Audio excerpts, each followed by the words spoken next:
thank you for that, Megan.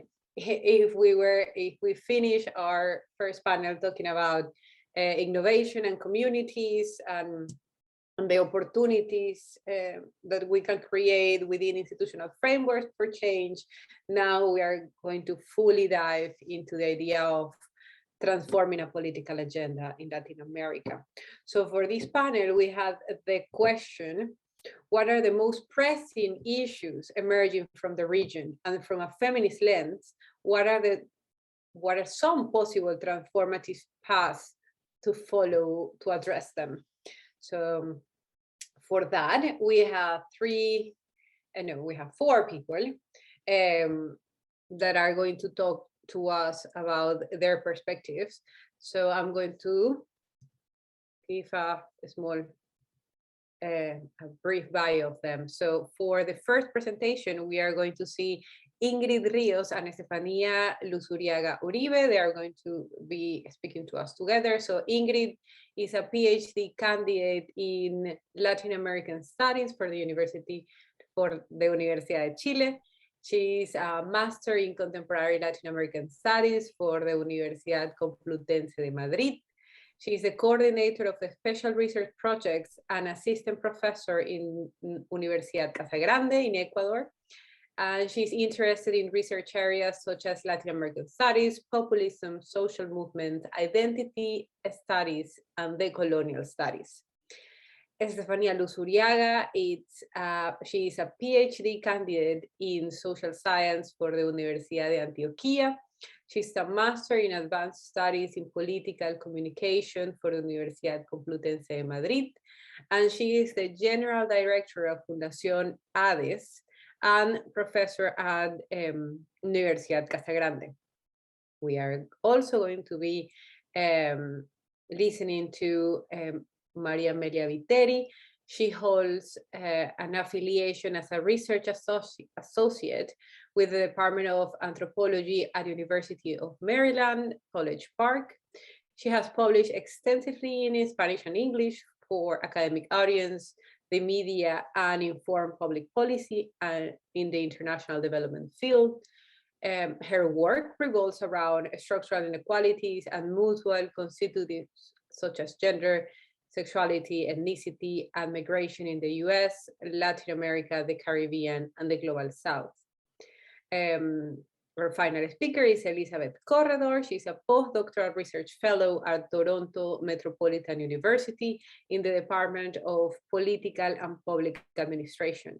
Her research centers in the inclusion of and resistance to gender and LGBTQ+ equality in policy, with a regional focus on Latin America.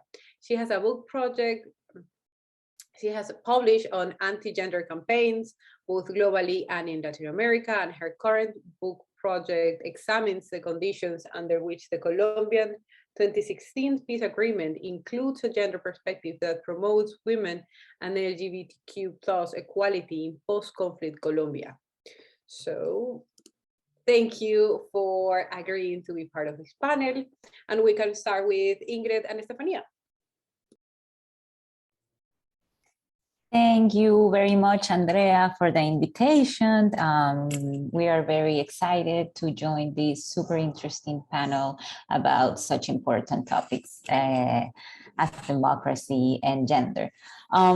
Estefania and myself wanted to maybe center on these questions that we saw on the list, like how can feminist intersectionality and queer theories help promote stronger democracies at the national state, especially at the local level? Do women in office use their power to promote pro-woman change and or gender equality? And can the feminist political agenda actively engage and promote both liberal and conservative women's interests? How to overcome the intrinsic challenges of this goal? I think it is important to begin, well, maybe talking a little bit about what we are doing in terms of research in gender. Particularly, we are interested in female leadership and also seeing not strictly feminism, but gender from a decolonized point of view. I think that, and based on all of the things that we were talking on the first panel, you know, about the practical approaches of integrating women into the government system with the quotas and everything that we acknowledge that is not enough. We have to think about the structural change that is needed, no? And I think one of the important things is to see them based on also the conceptualizations of certain political terms regarding female leadership.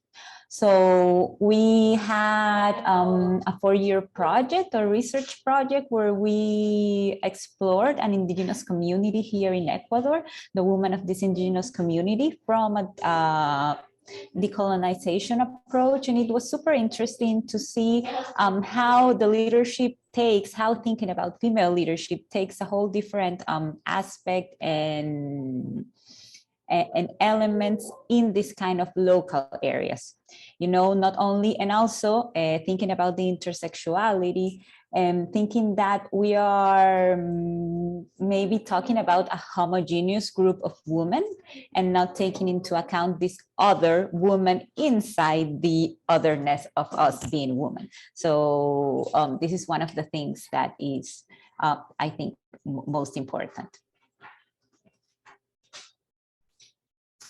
Estefania, you're muted. I think I unmuted you. Okay, so yeah, I want to continue what Ingrid was explaining.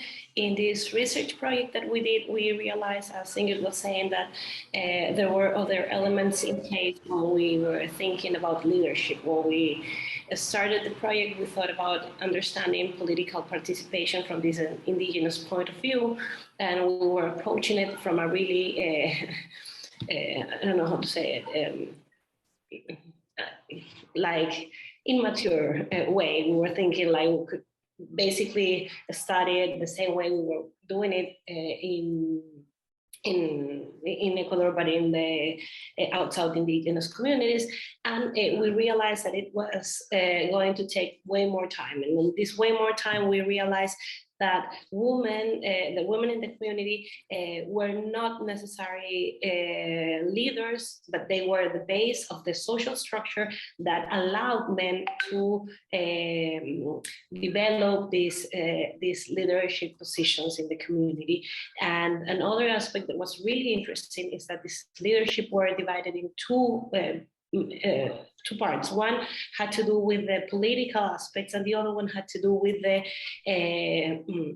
the community aspects that were were managed by women. Women were in charge of everything that had to do with the day-by-day life of the community, which at the same time was interrelated with the political life of the community, because they had a political structure inside the community. So it was really interesting when we were, after the 4 years that we worked together, when they realized that their role was way more political than they actually thought before, because the women, especially two of them, realized how what they used to do and what they understood as her role in the family, in the motherness of the community, ended up being really important for the political aspect. And they were talking all the time about what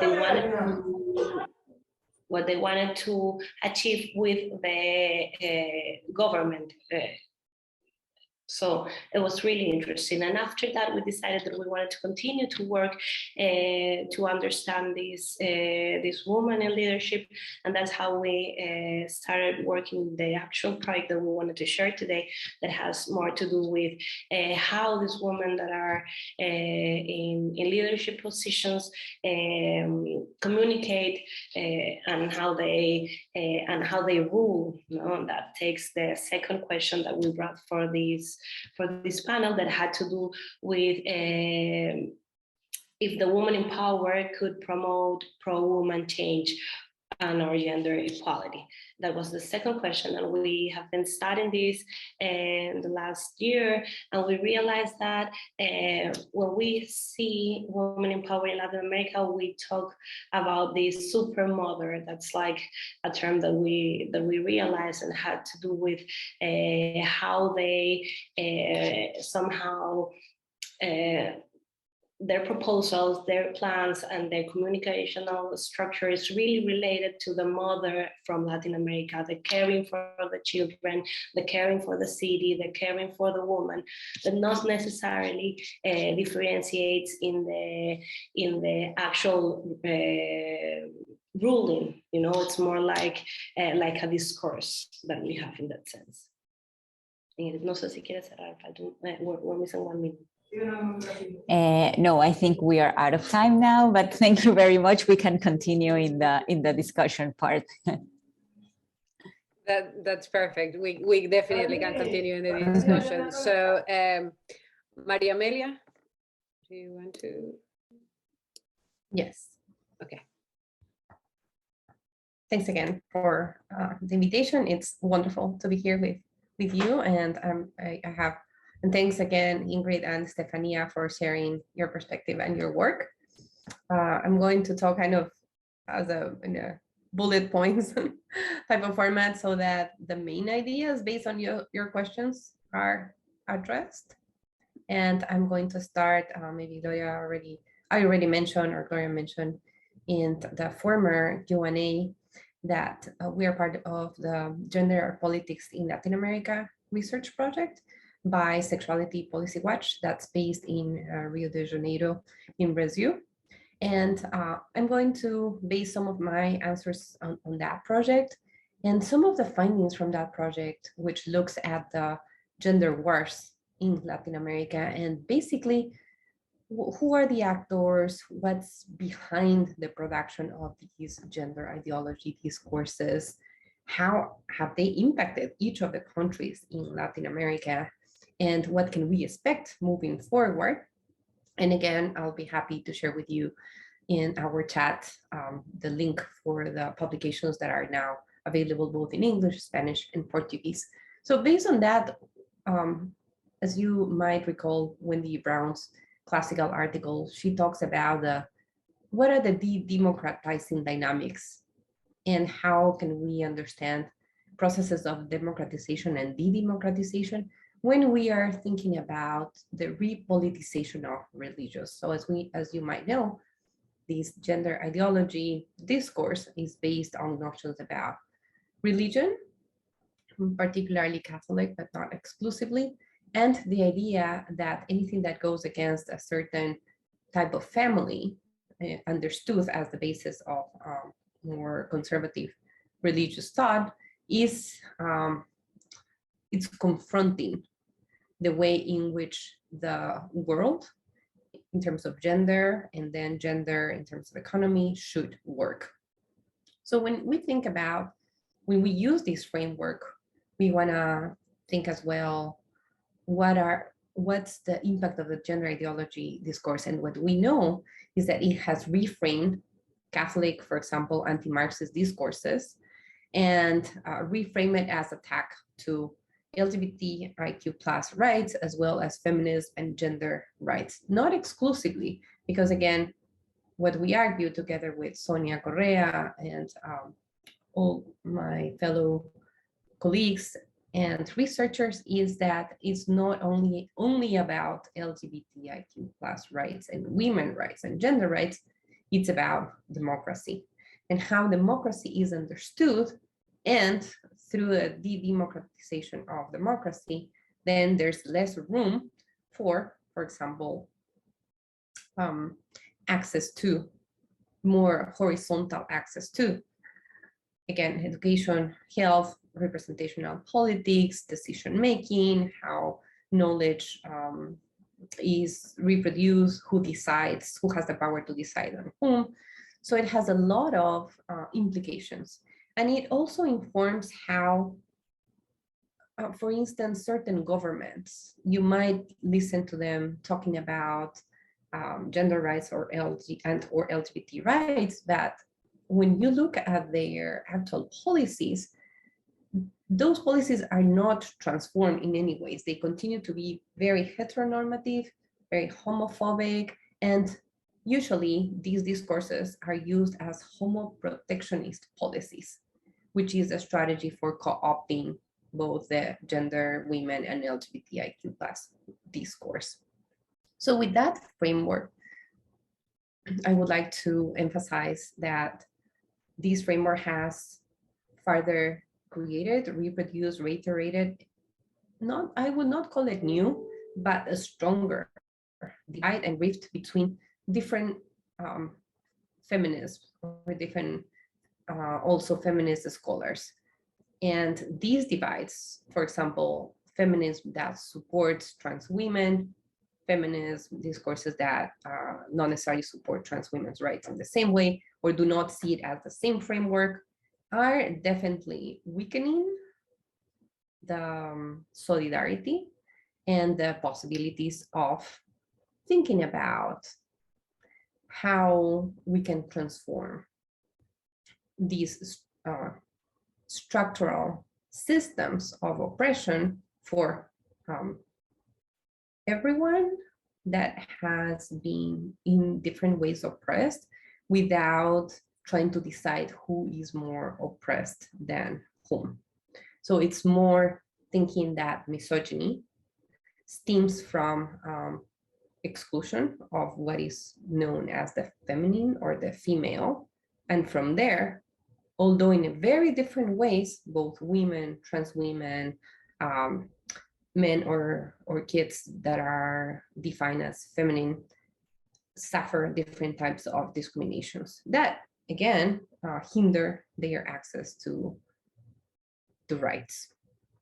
So from my perspective and from these research work and also other research work that I have been able to do through Latin American borders, looking at the impact of illegal markets on women and trans women, I believe that imagining and constructing Latin America with more gender equality needs to start with sexual and reproductive rights. And that goes hand in hand with this democratization of rights that I just mentioned, with the anti-war gender ideology. If we think about forced pregnancy as a form of violence, if you look at the statistics, for example, in Ecuador, they are horrendous, to say the least. And if we don't start in transforming the cultural patterns and imaginaries around these notions of the female, it continues to reproduce different forms of misogyny. And if we are unable through policymaking, as well as, I will say, starting with our own geography, which is our bodies and our communities, to confront heteronormativity that is always patriarchal, these cultural patterns we can see, right, through statistics, through the research you have mentioned now and in our former session, that we continue to perpetuate a change of different forms of violence. And these different forms of violence disable dignity, well-being. So how we also define well-being and who deserves it, it's a very central question. And I will end saying that within this framework, of course, we're considering a colonial framework. We can see that the colonial framework continues to inform much of the policies on gender equalities. So finding alternatives to this framework, which I know it's really hard, right? Because we're talking about the structure and we're talking about assemblages of different ways in which, for example, the institutions are already compartmentalized and in both their architecture per se, as well in the ways in which they operate. But they have proven to be unsuccessful for gender equality and LGBT rights, considering intersectionality. Right? So indigenous, Afro-descendant women, immigrant and refugees, as well as other communities that do not have different forms of dignity. So considering how these, thinking across these different frameworks, and then kind of really acknowledging that what's at stake has a historical trajectory colonial. Now we have the gender ideologies war, and closely looking at how is this impacting both my work, my communities, my country, or the countries that I work with, and what are some of the steps that I can take in order to dismantle these imaginaries that are so ingrained in, I will say, ourselves. Despite the work that I do, I still have those imaginaries, right? I have to fight constantly against those, and I have to be very aware of some imaginaries, cultural imaginaries that I might be reproducing unconsciously in order to bring that conversation forward and create policies that really, really tackle, for example, sexual and reproductive rights, forced pregnancies in teenagers. For me, one of the main issues that Latin America has in order to create equal, gender equal, and region with dignity in the short, medium, and long term. And again, I'm speaking as a scholar and as well as someone that influences public policy and policy making. Thanks again. Thank you, Maria Amelia. Elizabeth, are you there? Yes, you are there. Thank you. Well, thank you everyone for allowing me to join. I just want to say the first panel was so good.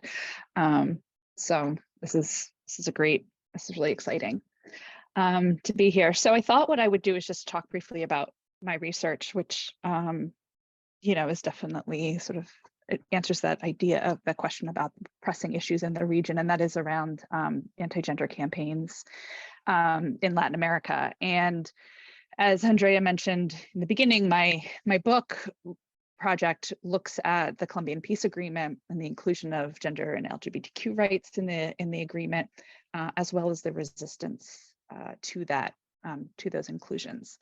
And then I conduct an in-depth analysis of the final outcomes. But in the midst of this, when the resistance emerged around the peace agreement, and all this gender ideology rhetoric and discourse emerged, it really opened up this whole new line of research for me. And I have been focusing a lot on looking at these campaigns, not just in Latin America, but globally.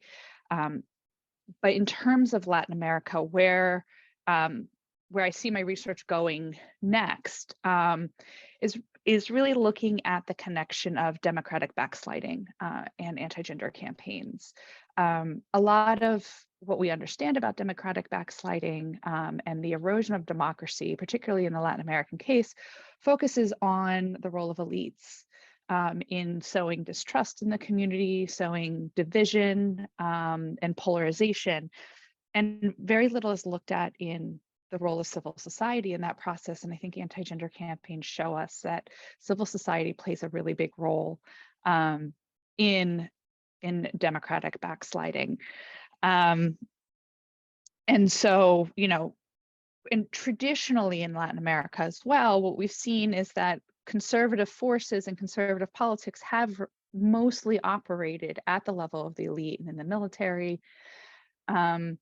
But we're really seeing in the recent decade, really this surge of conservative civil society movements being very, very active and playing a really important role in the democratization of the region, and really, globally as well. This is certainly not just limited to Latin America.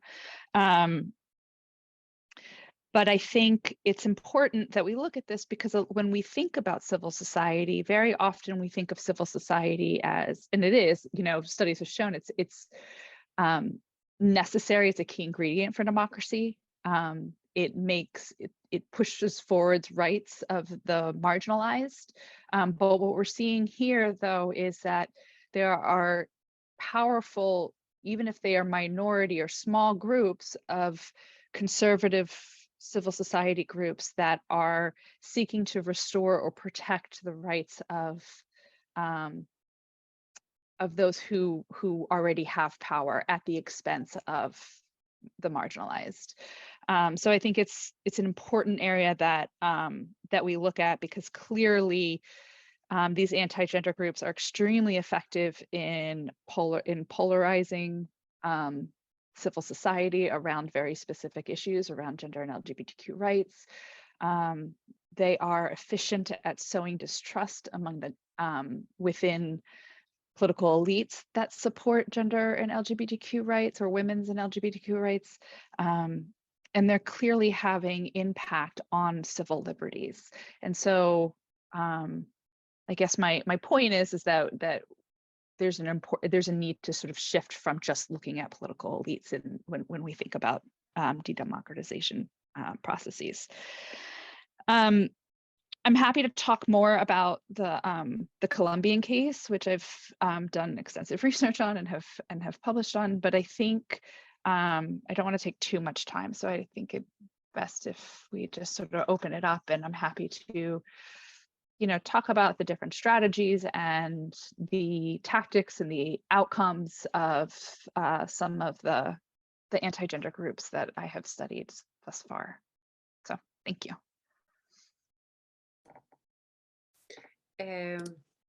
Thank you, Elizabeth, and thank you all the people participating in the panel. So first I have to say that Maria Amelia has mentioned that she has to run to another meeting, so the panel will be smaller, so we will have Estefania, Ingrid, and Elizabeth. And of course, she shared her work that is quite interesting and very focused in Ecuador, and then the whole project in the region as a whole. That's a very interesting link that she just shared there. One of the things that keep popping, even in the first panel, was the idea of intersectionality, right? We cannot just have this one agenda about gender, but also we need to include the different aspects of sexuality and race and class that are quite important to understand representation and inequality in Latin America. And that pops up again here, and how that is not just a thing that threatens democracy in a formal way, but also how organizations, grassroots organizations, also have these different perspective or different agendas that are not necessarily always progressive, that are not necessarily just in support of a transformative agenda, let's say. So that's quite interesting to me. But do you want to ask any questions to further the conversation before we start with the ones that we have planned?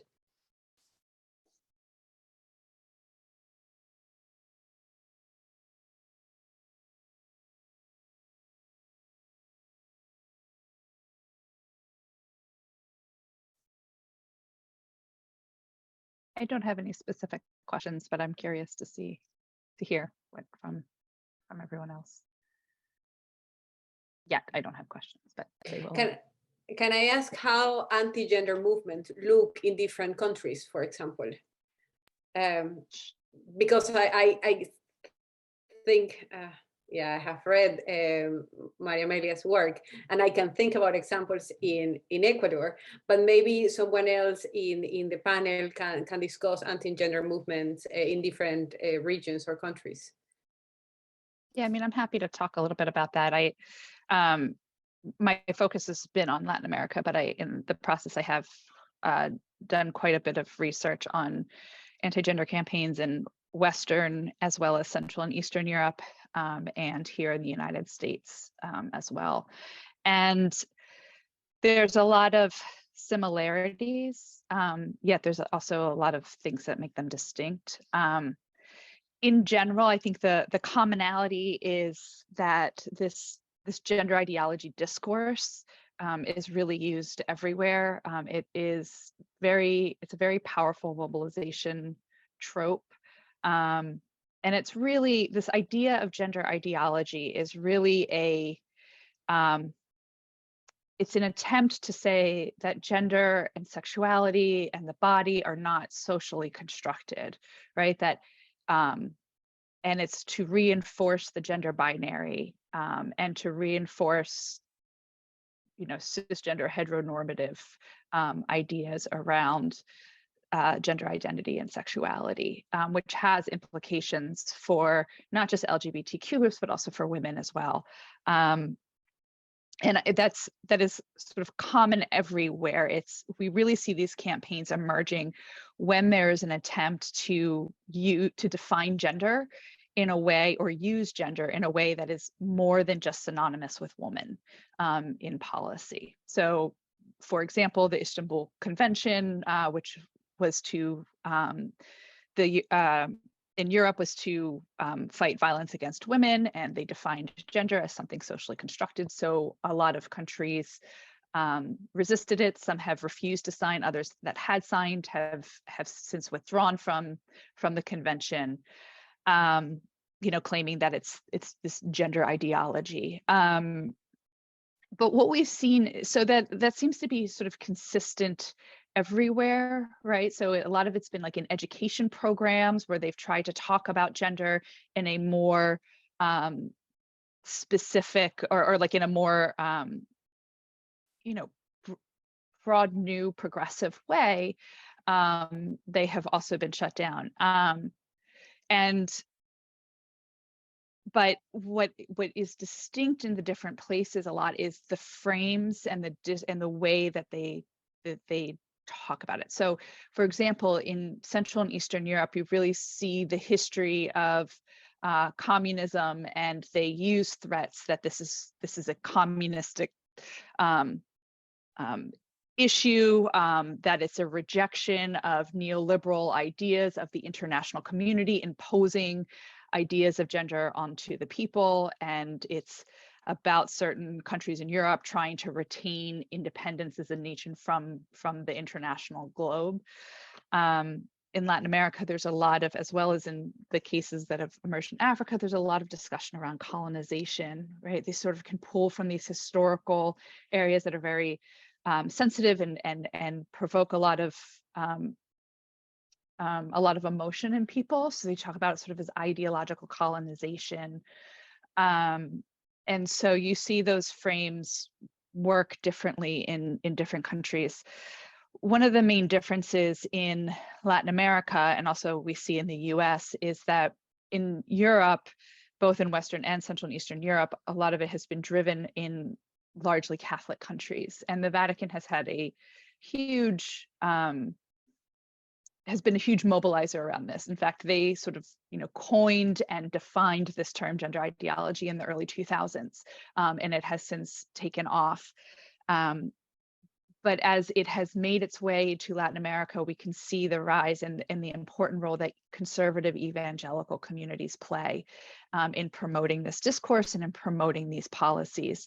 And we also see that in the United States, where evangelicals have been, the gender ideology rhetoric has been less, but in the last actually maybe 6 months, we've seen it arising a lot more. We're, former President Trump was just talking about this quote unquote woke gender ideology just 2 weeks ago at a major conference. The governor of Florida, when they passed the parental education rights bill in Texas, where the governor mandated that that Child Protective Services investigate parents who are providing trans-affirming care to their children under the auspices of child abuse, calling it child abuse. So we've seen that gender ideology rhetoric also emerging here. But in Latin America, I think one of the things that we've seen is that in times, particularly in Colombia, the Catholic Church mobilized a lot of people around an anti-bullying program in schools on gender ideology, on the claim of gender ideology, and were very successful. But when it came to the plebiscite for the peace agreement, the Catholic Church stepped away. It wasn't going to, it played neutral in it. But the evangelical base, the conservative evangelicals, were able to continue and carry out that anti-gender campaign when the Catholic Church's hands were tied and were unable to. So we really see the important role that conservative evangelicals are playing in promoting, anti-gender discourse, which is very distinct from other parts of, like, particularly in Europe. Can I stop there and ask Catherine's question to the panel? So she was saying, shall we think of the rise of anti-gender movements and this discourse of gender ideology as part of a backlash against the rise of women in politics in the region? I found that's a very interesting question. Maybe, I think that's a really interesting question. I'll just jump in for a minute and say that I think it's important to think about the rise of women in politics in the region in terms of the sort of full scope of ideological diversity of that rise of women. So I think Paraguay is an interesting example here in a place where this discourse about gender ideology has been very strong and very mobilizing, I think more along a Catholic line than an evangelical one, at least so far, but led to a kind of passage of legislation in 2017 banning the discussion of so-called gender ideology in schools. And I think women have played a big role in that campaign, and kind of the sort of prominent female political figures in Paraguay are as much, a part of these conservative movements as the sort of more feminist or left-wing movements. So I just wanted to kind of throw that out there as another factor to think about. It may very well be a backlash against the rise of a certain type of woman in politics, but in some cases a kind of female-fueled movement as well. But that is a really important point in what we are discussing, right? It's like, it's not just the women, it's what women have different discourses, right, within the representations, and they can be as well leaders in this rise of the anti-gender discourse. Yes, Ingrid, please. Yes, I also wanted to give some input about that question that is very interesting. And I think it has to do with the last thing that Christine said, like some certain type of woman, like thinking about here in Ecuador, we have from the women that are leaders and are in politics, there are a lot of women that are also conservative. So I think that it is linked. Obviously, this rise of women in politics in the region with gender ideology, but that is also not the same. Obviously, you cannot separate both of them, but the gender ideology, I think it goes in hand with this progressive discourse and ideology that we have now in the world, in Latin America, but also in Europe, that goes in hand with environmentalism and other things. So maybe I think part of the backlash is to that as a as a group or as a concept.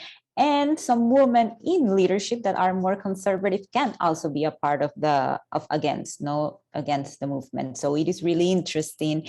And again, thinking about this, not only intersectionality, but how we're thinking about homogeneity, but it's so super heterogeneous, thinking about women empowering women to move. Juliana and I have talked quite a bit about this, and we were just yesterday talking about this on a podcast about sort of the similarities and differences in thinking about the backlash against women in politics and anti-gender backlash. And I think that they certainly overlap, absolutely, but I also think that there are distinctions. I mean, I think when you think about these anti-gender campaigns, they're very much organized campaigns against a very specific idea, right? Against the idea of gender being constructed, right? Because that threatens not just a lot of the basis of religious doctrine about the compatibility of male and female or man and woman, but it also, where was I going with this? It is very ideologically driven, and Juliana can obviously speak much better about this, but with violence against women in politics and violence that we see, it doesn't really have to do with the woman's ideology or her political affiliation. It is more just that she is a woman transgressing in a position where she shouldn't be. And so we see, a lot of those, attacks happening simply because she is a woman. Whereas with anti-gender campaigns, it's not just against women. It is, they want in fact, these anti-gender campaigns almost consistently use women's rights language and position themselves as champions of women, but in sort of that benevolent sexism way, that, you know, women are victims, women are mothers, women, you know, in ways that keep women subordinate. And it's the radical feminists that are sort of the enemy. I mean, they do a very good job of casting enemy, casting blame, creating moral panic, and claiming that they have the solution to this. So there's definitely overlap, and I think it's all interconnected. And I think it's, you know, the more we can sort of tease that out and understand those connections and where they are distinct is, I think, would be really, really helpful the more that we look into that. So I think it's a great question.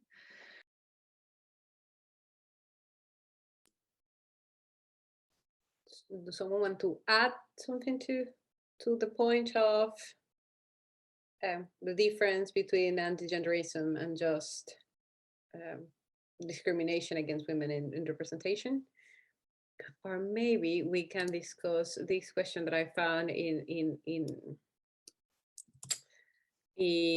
our point of questions, and also go back a little bit to the first panel idea of diversity and differences within, like, and the lack of how we should not homogenize women or groups of Latin America. And for that, I also have to remind people that there is, so one of our participants, so Jaime, used one of the options for the panel that was writing a small point with his work, and that is part of the Padlet. So there is a small abstract. And in that point, Jaime was saying, like, hey, first point, we need to think about beyond homogenizing groups, beyond homogenizing indigenous people as one, or women as one, or groups as one. So maybe we can tackle the question that I think Maria Amelia also presented. So how to continue building bridges or dialogues between feminisms, or feminist approaches that conceptualize gender within a heteronormative framework, as they will reify the gender ideology movement or the anti-gender rights.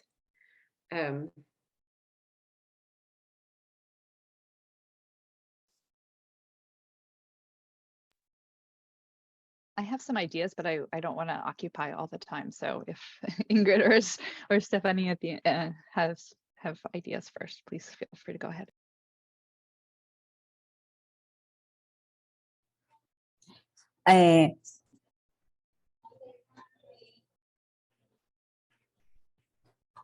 Okay. Well, I was like, it's a super difficult question, actually. So I think most of us have ideas of how to do it. I think, well, first of all, like researching about it, thinking about it is a very important part, and maybe a step doing it. I still believe that in this, like, researching and thinking about female leadership or feminism, we're still positioned in a privileged position. So it is at the same time difficult, no, to say, okay, in the case of Estefania and myself that did this project with the indigenous woman, it wasn't about like giving a voice to this woman, because who are we to give a voice to them? It was about like maybe constructing a channel so that their voices can be heard. But it is still difficult, because we had this research for 4 years, being with them, we got to know them, to not explore them, but to maybe have a sense of how they identify how these different political constructions of leadership, their interactions happen. And then, okay, what do we do with this? How should we, or how do we make all of this information be out there so that something is changing? No, and for that also we need resources, we need more support. So I think yes, it is difficult, but it's a first step.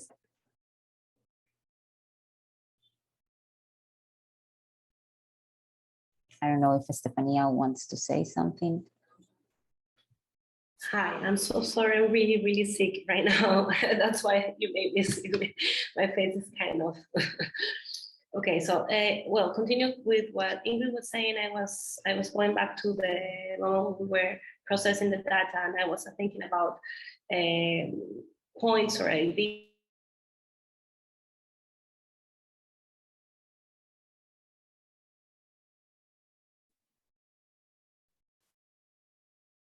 Sorry, is my internet failing, or do we No. lose? Yeah, I can't Stefania? hear. Uh-huh. You can't hear me. No, well, now I can. yes. Now Yeah. we can hear you. Now we Yeah. can.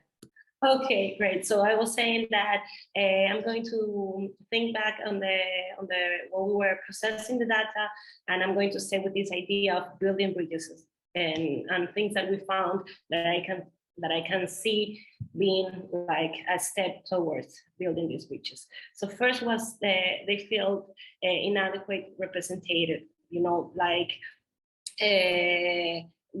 As I told at the beginning of this panel, they felt non-participant or non-involved in the political aspects of the community, but they were actually a big part of what allowed this process to exist.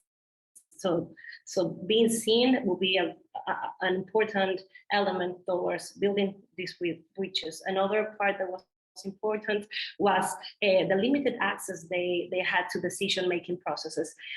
Somehow, even though they were an important part in the day-by-day activities of the community, when it was the time of making decisions, they were left out. So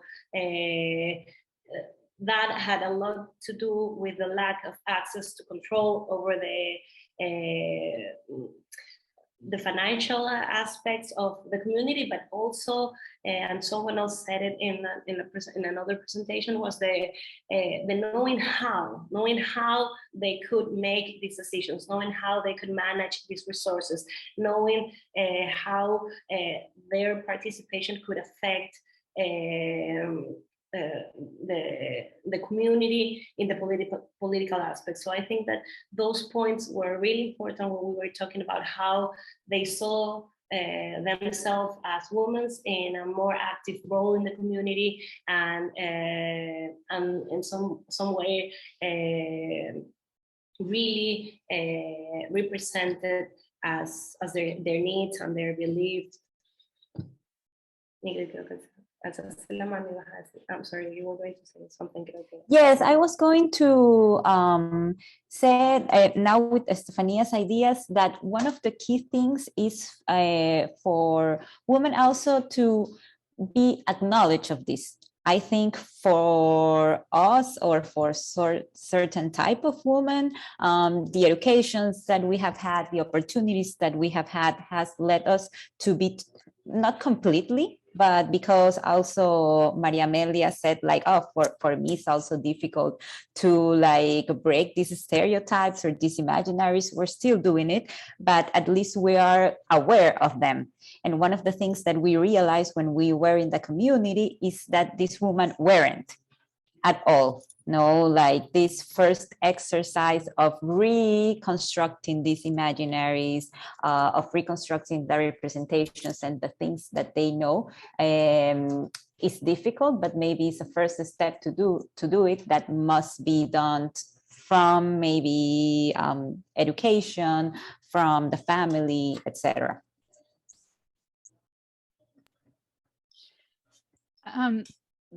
One of the things that I think about this a lot in terms of my own research, and just to use the Colombian peace agreement as an example, in which you had, you know, women's organizations really trying to implement not just women's rights, but also intersectional women's rights, and in acknowledging Afro-Colombians and Indigenous women and also bringing in LGBTQ communities into the process, which was historic in itself. And so when I think about this, right, like how sort of going back to that question of how do we conceptualize gender within a heteronormative framework, or how do we try to move beyond that? It's so difficult in terms of when I look at, because I tend to look at policy specifically, right? And at some point their categories have to be made. And in terms of when I think like the Colombian peace process itself, what is interesting is that you do have women organizing and trying to be inclusive and trying to bring that inclusiveness into the peace agreement, but inevitably it's still priority. You still can see those hierarchies. For example, throughout the agreement, when they talk about women or when they talk about LGBTQ communities, it's always, you know, the policy is to be inclusive of women, especially African, Colombian, and Indigenous and LGBTQ groups, right? Like, so there's still like a little bit of othering, that process of othering happening, where you have woman as the default category, and others are added. And I think it's really important to, I mean, it's fantastic that these are included and they're being brought into it, but I think it is important to look at how does that also continue to verify or reproduce hierarchies within women's movements and within feminist movements. And I don't have the answer of how to fix these, other than that I grapple with them in my own research. And you can see, strategic essentialism has been a really important tool for women's groups. If you look at some of the women that have organized around peace, particularly in Burundi, and you see that they use this concept of motherhood as a really important mobilizing tool, and it was really effective. Yet that is very limiting to which women, women who can bear children, women who are considered mothers, right? Like you can see that as both sort of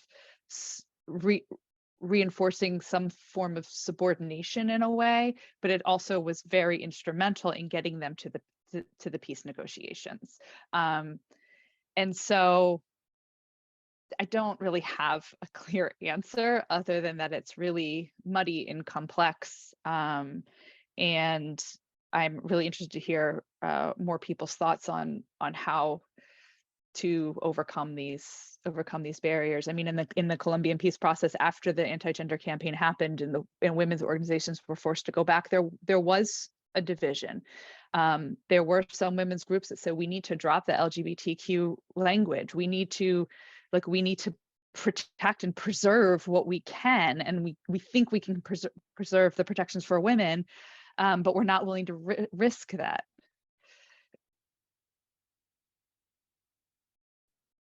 That makes the whole point even more difficult, right? Because that is strategic negotiation of I will fight for my little piece, but I will not include the, I'm sorry. Oh, hold on.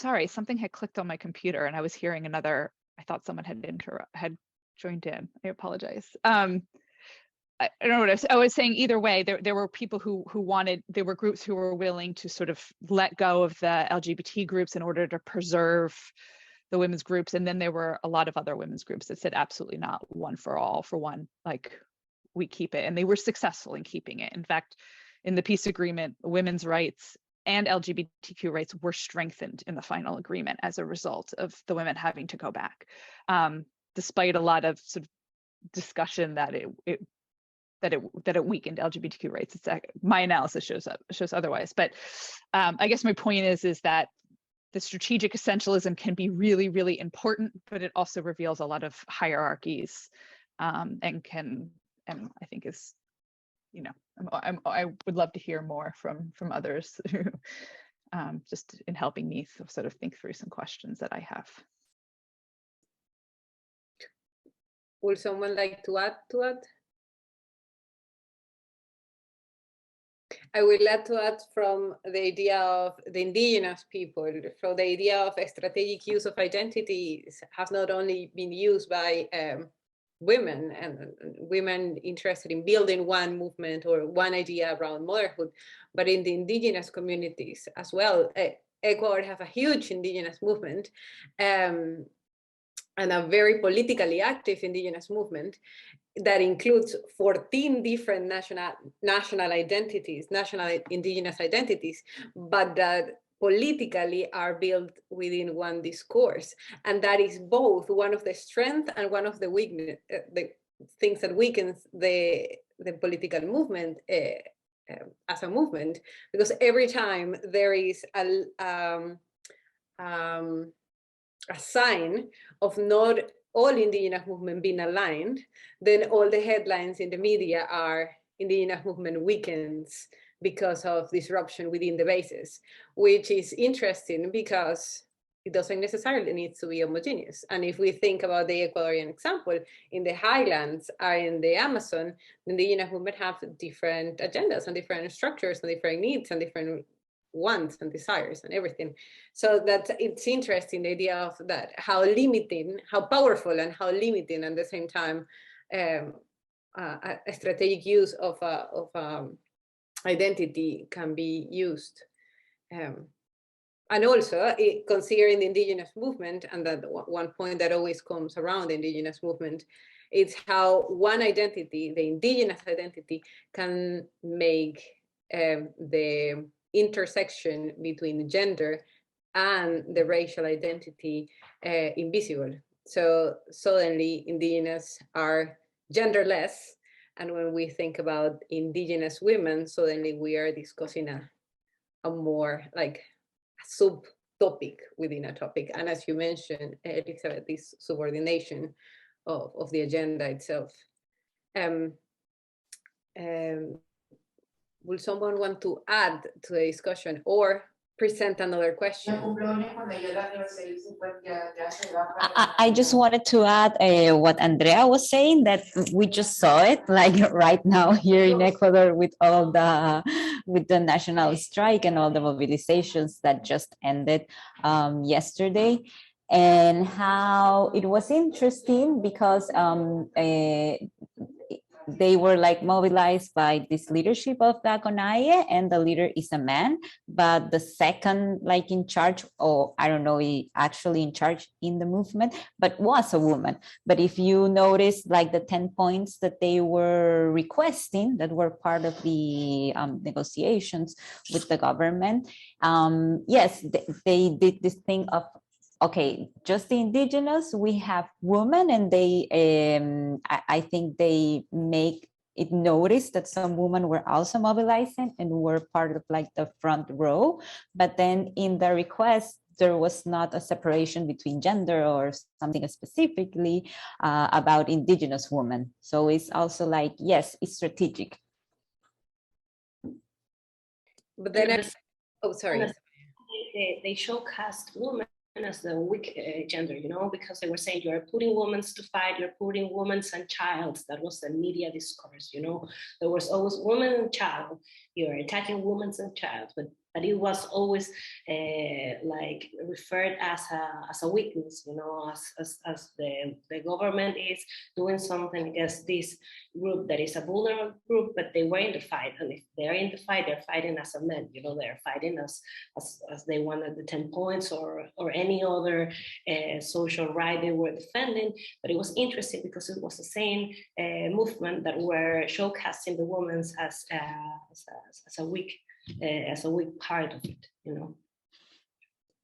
Then I will, and Maria Amelia, I will send her an email saying thanks for these questions, because these, I think, is another of Maria Amelia's questions about the untranslatability or the translatability of certain things that we were discussing. And I think three of you mentioned this at some point,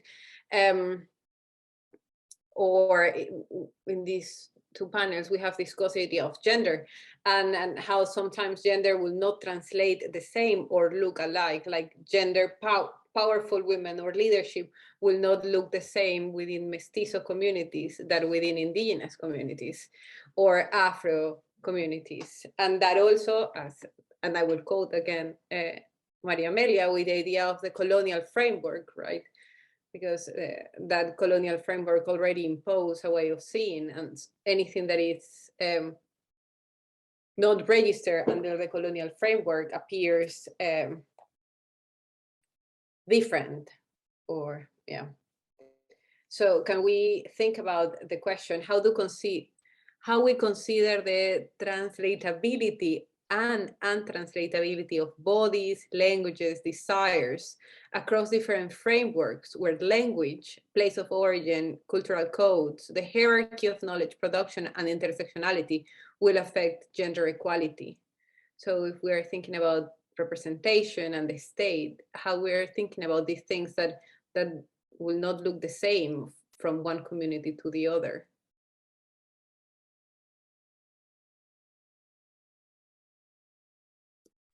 Hard questions, the ones Maria Emilia left us with.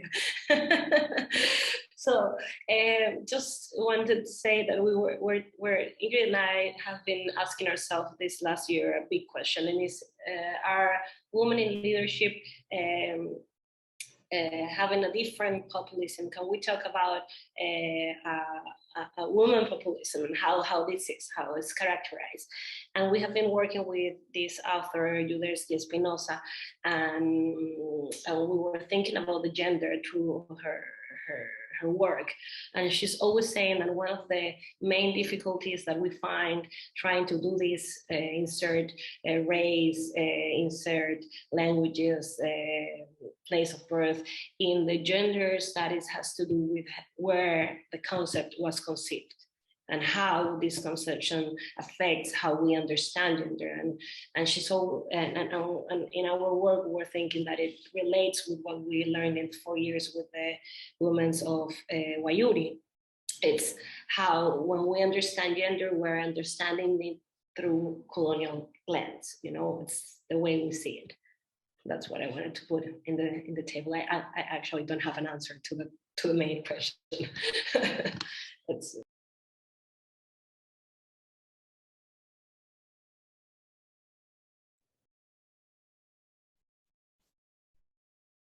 I also think it's a super difficult question, and also obviously really important, but maybe it well, not comes down, but one of the things is not only like to think of deconstructing concepts like gender, but I don't remember if it was Maria Emilia or in the first panel that democracy was mentioned a lot as well.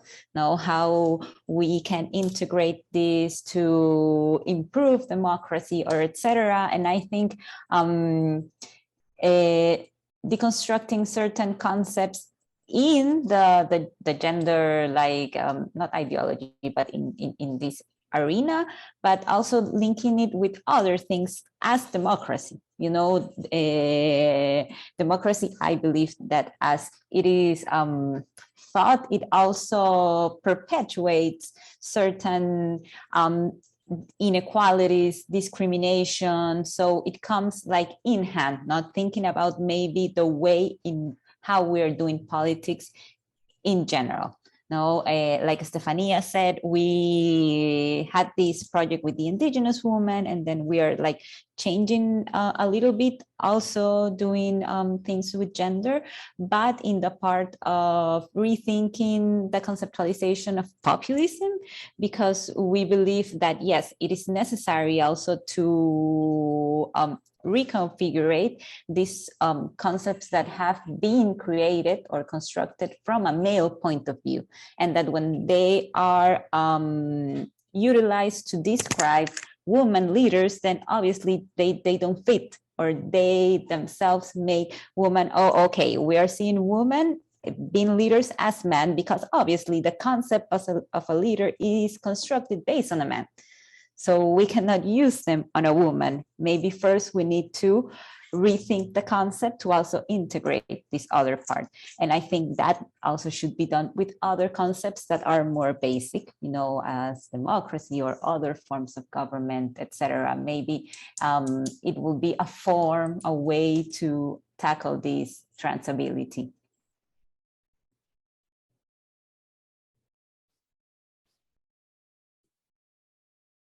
I would add that Gloria has a comment.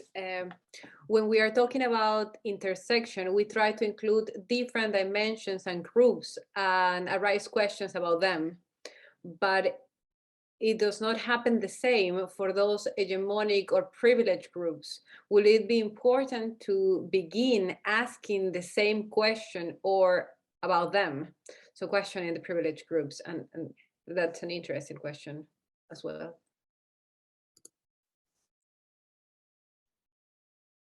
I wonder if, I feel like not using the same language of intersectionality, but I feel like in conversations around masculinity, it has started to, we've started to talk about more complicated understanding of masculinity versus just like one sort of hegemonic form of masculinity, and being able to identify the hierarchies within, you know, masculinity themselves. I think this is a really good question because I don't think that there is anybody that doesn't carry with them some form of privilege, even when they are of the most marginalized, right? They're like, we all carry forms of privilege and marginalizations in our own ways. Some are, you know, bigger or smaller, I suppose, right? But it is, I think, important to, I guess, as someone who studies these anti-gender groups, right, and make these sweeping statements about feminists and what feminism is that are wholly inaccurate, I think it's important that we also make sure that we're complicating sort of the other side as well, that we don't fall into the same, you know, sort of trap of thinking too big about the opposition or too broad about the opposition, and more complex about our own camps. Right?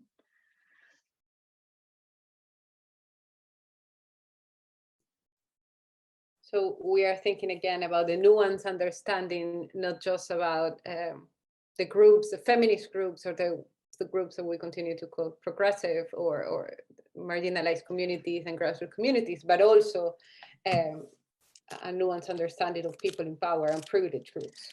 Right. I mean, I think a good example is looking at the evangelical communities in Latin America. I mean, this isn't maybe intersectional in the way that we talk about it, but if we want to think about more nuanced understandings of groups that have of power, you know, evangelicals are very diverse. They're very diverse in belief and in political practice. Yes, the majority in Latin America are conservative, and are, but they also get the most recognition because they tend to be in political, they've moved into politics. But there are a lot of evangelical groups that are much more progressive and sort of and that shun politics and that are very social justice oriented. But they're not in politics. They're not raising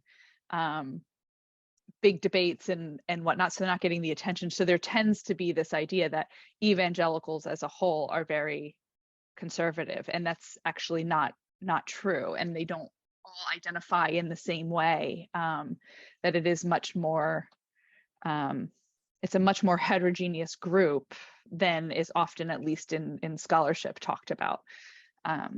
And its role in politics in Latin America.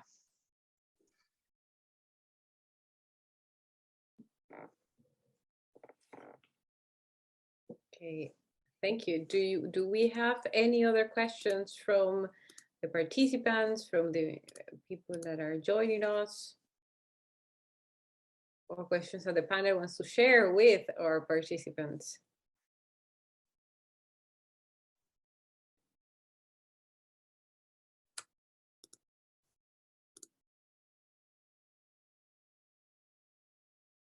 If not, I think this is a good moment to start wrapping up our conversation, and really thanking all of you for sharing your ideas and answering these difficult questions, or try to tackle all the difficult questions presented, and engaging in this conversation.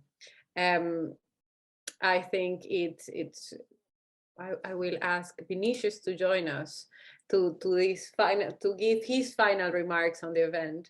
But also I wanted to let you know that we want to keep pushing for growing this network and building next steps with everything that we have been discussing here. This is a first conversation, a first round of putting questions out there with the hope of generating something else.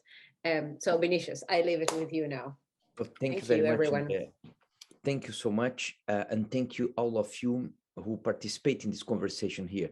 I was in the background here, listening and learning, and I was really very, very touched and impressed to see how much the scholarship that you are developing is a scholarship with impact and talking to some serious issues that we are facing in Latin America, and as many of you said as well, not only there, but globally. And I think we are also coming and looking that we are producing not only the problems that are being addressed academically, but also coming with solutions, also coming with propositions, also coming with discussions that are really driving to proposals, that policies that can be changed and change this picture that we are seeing. The other aspect and element that caught my attention a lot is the intersections that we have among many topics that we are talking in KODLA. We not only talked about gender issues here, but we talked about indigenous issues, elections, representations. We talked about sense of military politics and the roles that this militarization has in building up structures of gender power as well. So basically, what you have done today here, it's a fantastic summary of what we want to do with KODLA from here on. I have no words really to thank you for this amazing process of learning that we had this afternoon.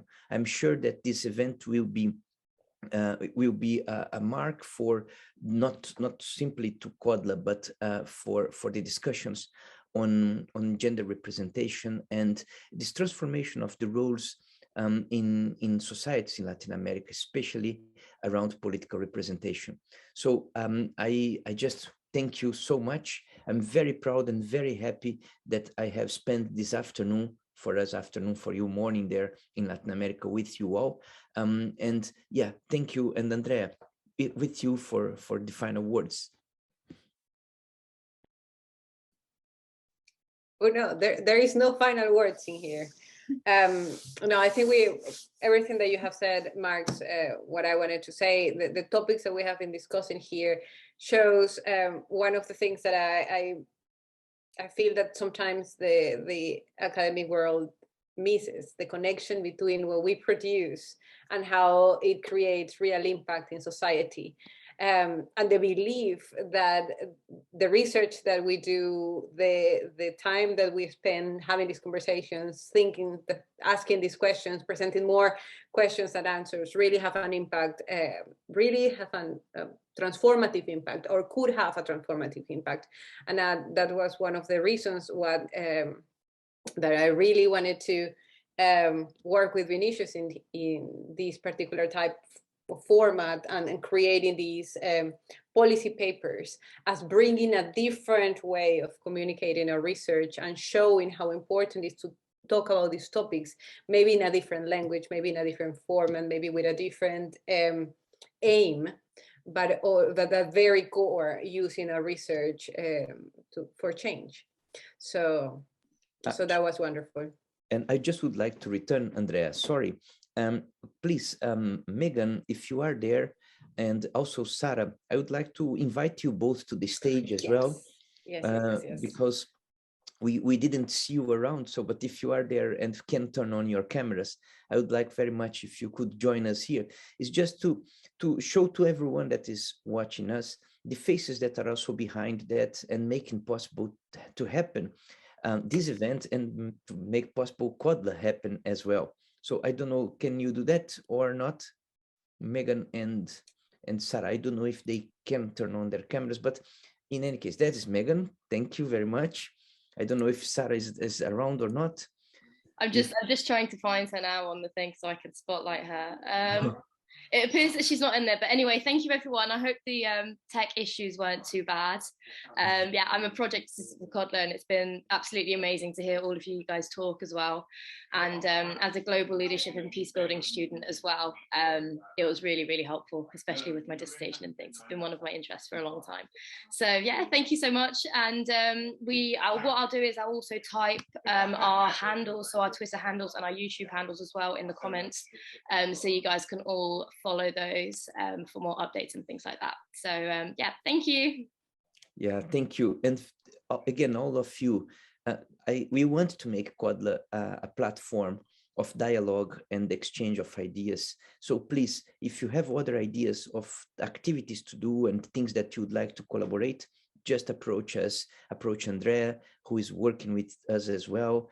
And yeah, let's make this reality happen and transform or put in our work and our thoughts and our scholarship in a way that can be transformative and have an impact to Latin America. Thank you. Thank you. Bye, everyone. Enjoy the rest of the day if you're in Latin America, and the weekend if you're here. Bye. Thank you. Thank you very much.